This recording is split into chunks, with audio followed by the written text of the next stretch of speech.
Baiklah, kita masuk soal yang pertama. Yang pertama, jelaskan perbedaan antara pengukuran, penilaian, dan evaluasi beserta contohnya. Jawab, pengukuran itu menurut Arikunto adalah proses membandingkan sesuatu dengan suatu ukuran tertentu atau jeda. Dapat dikatakan bahwa pengukuran adalah proses pemberian angka kepada suatu atribut atau karakter tertentu yang dimiliki oleh seseorang atau objek tertentu menurut aliran atau formasi yang jelas. Sedangkan penilaian adalah proses penentuan kualitas suatu objek dengan membandingkan antara hasil ukur dengan standar penilaian-penilaian tertentu, atau dapat juga dikatakan sebagai suatu pernyataan berdasarkan sejumlah fakta untuk menjelaskan karakteristik seseorang atau sesuatu, misalnya berdasarkan hasil pengukuran yang telah diperoleh. Sedangkan evaluasi merupakan kegiatan identifikasi untuk melihat apakah suatu program yang telah direncanakan telah mencapai atau belum berharganya atau tidak serta dapat pula digunakan untuk melihat tingkat efisiensi pelaksanaannya. Contoh pengukuran, dari 50 soal pilihan ganda, Nisa mendapat skor 42. Contoh penilaiannya, skor yang diolah, Nisa mendapat nilai yang sangat baik. Contoh evaluasinya, setelah melalui pengukuran dan penilaian, dapat ditentukan bahwa Nisa lulus dengan hasil yang memuaskan dan perlu dipertahankan.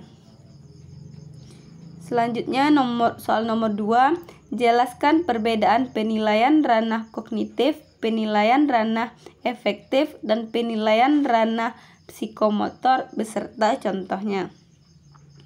Jawab, ranah kognitif itu adalah ranah yang mencangkup kegiatan mental atau otak. Menurut Bloom, segala upaya yang menyangkut aktivitas otak adalah termasuk dalam kegiatan ranah kognitif. Ranah kognitif berhubungan dengan kemampuan berpikir, termasuk di dalamnya kemampuan menghafal, memahami, mengaplikasi, menganalisis, mensintesis, dan kemampuan mengevaluasi. Contohnya, siswa dibina kompetensinya menyangkut kemampuan melukis jaring-jaring kubus. Namun, untuk dapat melukis jaring-jaring kubus, setidaknya diperlukan pengetahuan atau kognitif tentang bentuk-bentuk jaring-jaring kubus dan cara-cara melukis garis-garis letak tegak lurus. Sedangkan ranah afektif adalah ranah yang berkaitan dengan sikap dan nilai. Ranah afektif mencangkup watak perilaku seperti perasaan, minat, sifat, emosi, dan nilai. Contohnya, untuk mengamati tingkah laku siswa selama mengikuti proses belajar mengajar berlangsung. Sedangkan psikomotor merupakan ranah yang berkaitan dengan keterampilan atau kemampuan bertindak setelah seseorang menerima pengalaman belajar tertentu. Ranah psikomotor adalah ranah yang berhubungan dengan aktivitas fisik, misalnya lari, melompat, melukis, menari, memukul, dan sebagainya. Contohnya, siswa dibina kompetensinya menyangkut kemampuan melukis jaring-jaring kubus. Kemampuan dalam melukis jaring-jaring kubus secara psikomotor dapat dilihat dari gerak tangan siswa dalam menggunakan peralatan atau jangka dan pengaris saat melukis. Selanjutnya, soal nomor 3, jelaskan perbedaan rubrik analitik dan rubrik holistik. Jawab, rubrik analitik adalah pedoman untuk menilai berdasarkan beberapa kriteria yang ditentukan. Dengan menggunakan rubrik ini, dapat dianalisis kelemahan dan kelebihan seorang siswa terletak pada kriteria yang mana. Sedangkan rubrik holistik adalah Pedoman untuk menilai berdasarkan kesan keseluruhan atau kombinasi semua kriteria. Selanjutnya soal nomor 4. Jelaskan beda bobot, skala, dan skor pada rubrik penskoran. Jawab. Bobot merupakan bilangan yang dikenakan terhadap setiap butir soal yang nilainya ditentukan berdasarkan usaha siswa dalam menyelesaikan soal itu. Sedangkan skala adalah kesepakatan yang digunakan sebagai acuan untuk menentukan panjang pendeknya interval yang ada dalam alat ukur, sehingga alat ukur tersebut bila digunakan dalam penelitian akan menghasilkan data kuantitatif. Sedangkan skor adalah hasil pekerjaan men-skor yang diperoleh dengan menjumlahkan angka-angka bagi setiap butir dari sebuah tes yang telah dijawab betul oleh siswa dengan memperhitungkan bobot jawabannya betulnya. Selanjutnya soal nomor 5. Jelaskan perbedaan alat evaluasi tes dan non-tes beserta macam-macam alat evaluasi tes apa saja dan alat evaluasi non-tes apa saja. Jawab. Alat evaluasi tes dan non-tes. Tes adalah alat pengukuran berupa pernyataan, perintah, dan petunjuk yang ditunjukkan kepada testi untuk mendapatkan respon sesuai dengan petunjuk itu. Penggolongan tes yang pertama yaitu penggolongan tes berdasarkan fungsinya sebagai alat pengukuran perkembangan kemajuan belajar peserta didik. Yang pertama, tes seleksi. Sering dikenal dengan istilah ujian ringan atau ujian masuk. Tes ini dilaksanakan dalam rangka penilaian calon siswa baru. Dinamakan hasil tes digunakan untuk memilih calon peserta didik yang tergolong yang paling baik dari sekian banyak calon yang mengikuti tes. Yang kedua, tes awal.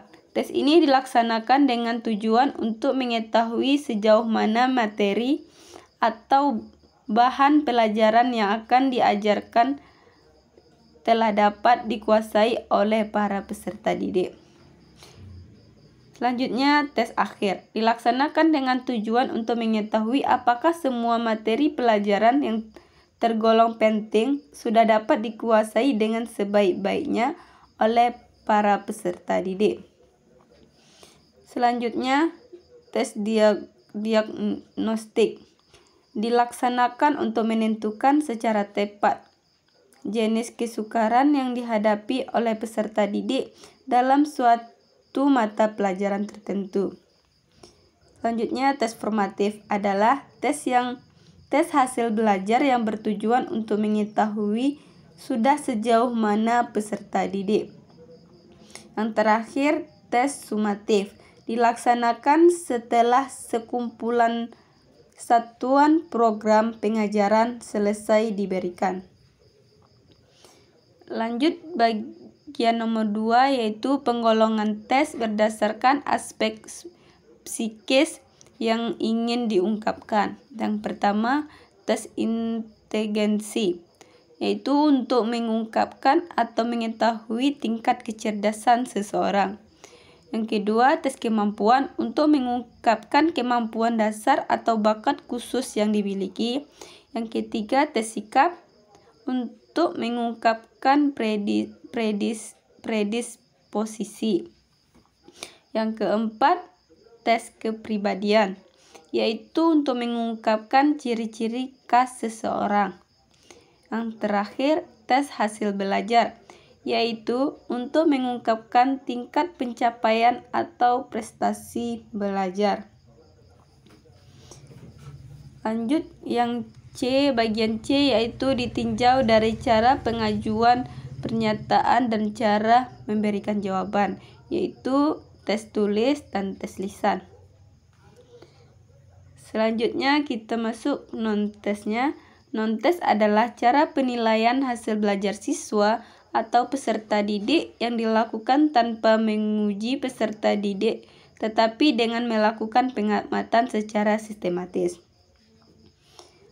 Macam-macamnya yaitu yang pertama observasi, yaitu proses pengamatan dan pencatatan secara sistematis, logis, objektif, dan rasional mengenai berbagai fenomena, baik situasi yang sebenarnya maupun dalam situasi buatan untuk mencapai tujuan tertentu.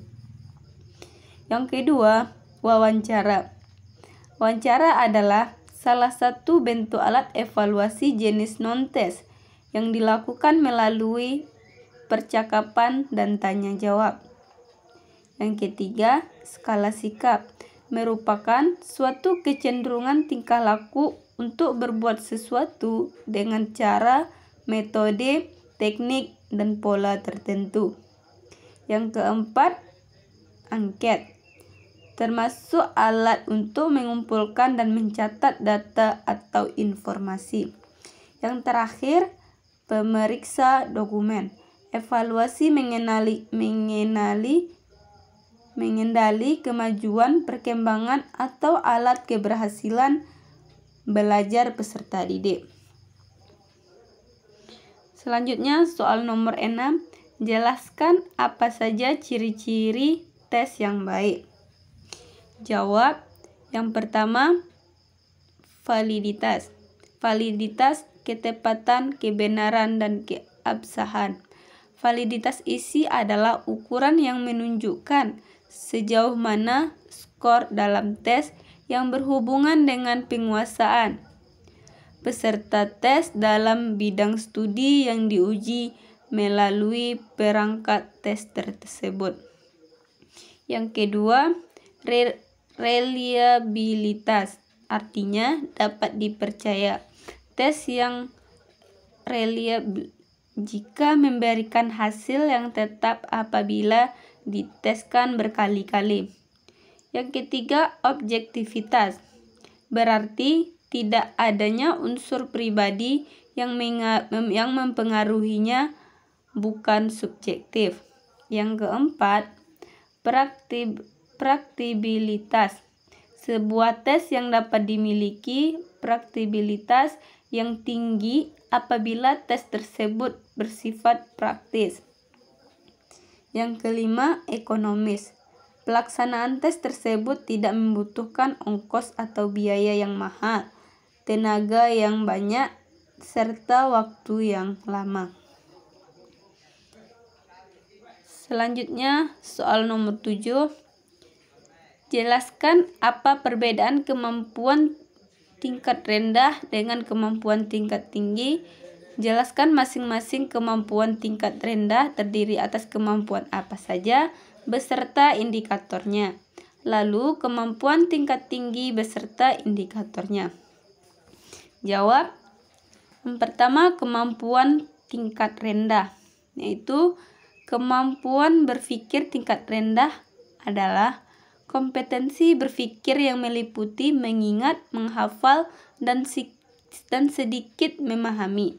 Berpikir tingkat rendah lebih fokus kepada pengumpulan, mengklasifikasi, menyimpan, dan mengingat. Kemampuan tingkat rendah terdiri atas yang pertama, pemahaman konsep, merupakan kemampuan siswa dalam menjelaskan konsep yang telah dipahaminya dan mampu menerapkan konsep tersebut dalam situasi, benda, serta dengan pemahaman konsep yang dimiliki siswa mampu untuk mengembangkan konsep tersebut dalam menyelesaikan masalah matematika. Adapun indikatornya yang pertama yaitu menyatakan ulang sebuah konsep. Yang kedua, mengklasifikasi objek-objek menurut sifat-sifat tertentu. Yang ketiga, memberikan contoh dan non-contoh dari konsep. Yang keempat, menyajikan konsep berbagai untuk representasi matematis. Yang kelima, mengembangkan syarat perlu atau syarat cukup suatu konsep. Yang keenam, menggunakan, memanfaatkan, dan memilih prosedur atau operasi tertentu. Yang terakhir, mengaplikasikan konsep atau algoritma pemecahan masalah. Yang kedua yaitu komunikasi.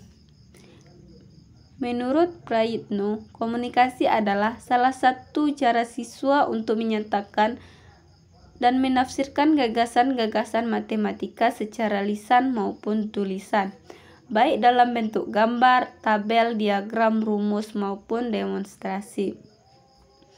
Adapun indikatornya yang pertama yaitu kemampuan menyampaikan ide matematis secara lisan maupun tulisan, serta mengungkapkan secara visual.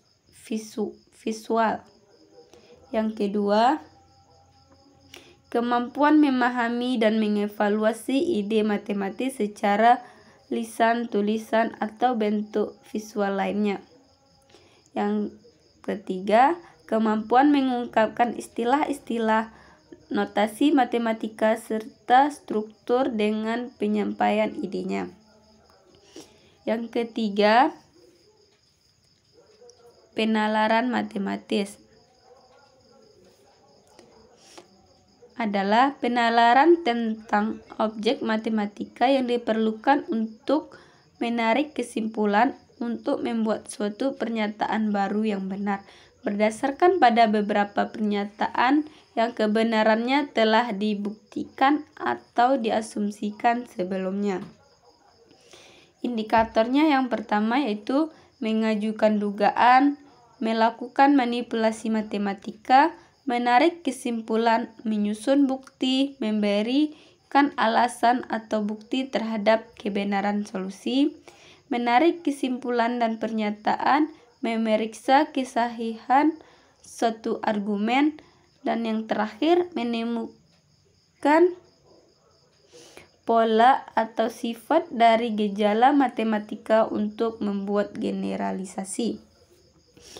Yang kedua yaitu kemampuan tingkat tinggi, yaitu kegiatan mental dalam memecahkan masalah dalam tingkat yang lebih tinggi dari tingkat berpikir dasar agar mampu menyelesaikan masalah dengan baik. Dan berkualitas tinggi dituntut kemampuan aplikasi, analisis, sintesis, evaluasi, generalisasi, membandingkan, mendedukasi, mengklasifikasikan informasi, menyimpulkan, dan mengambil keputusan. Kemampuan tingkat tinggi terdiri atas yang pertama, pemecahan masalah, yaitu proses yang melibatkan penggunaan langkah-langkah tertentu yang sering disebut sebagai mistel atau langkah-langkah pemecahan masalah. Pemecahan masalah adalah usaha mencari solusi dari suatu situasi yang dihadapi sehingga mencapai tujuan yang diinginkan. Indikatornya yang pertama, menyelidiki dan mengerti isi matematika. Yang kedua, menerapkan, menggabungkan strategi pemecahan masalah matematika. Yang ketiga, mengenal dan merumuskan masalah dari situasi yang diberikan. Yang keempat, menerapkan proses dan model matematika untuk situasi dunia nyata. Lanjut yang kedua yaitu berpikir kritis, merupakan kemampuan dasar yang halus dimiliki setiap individu. Kemampuan berpikir kritis adalah kemampuan yang dimiliki oleh setiap individu untuk menyelesaikan masalah dengan berfokus pada proses dan langkah-langkah yang diambil secara teliti yang dapat dipertanggungjawabkan.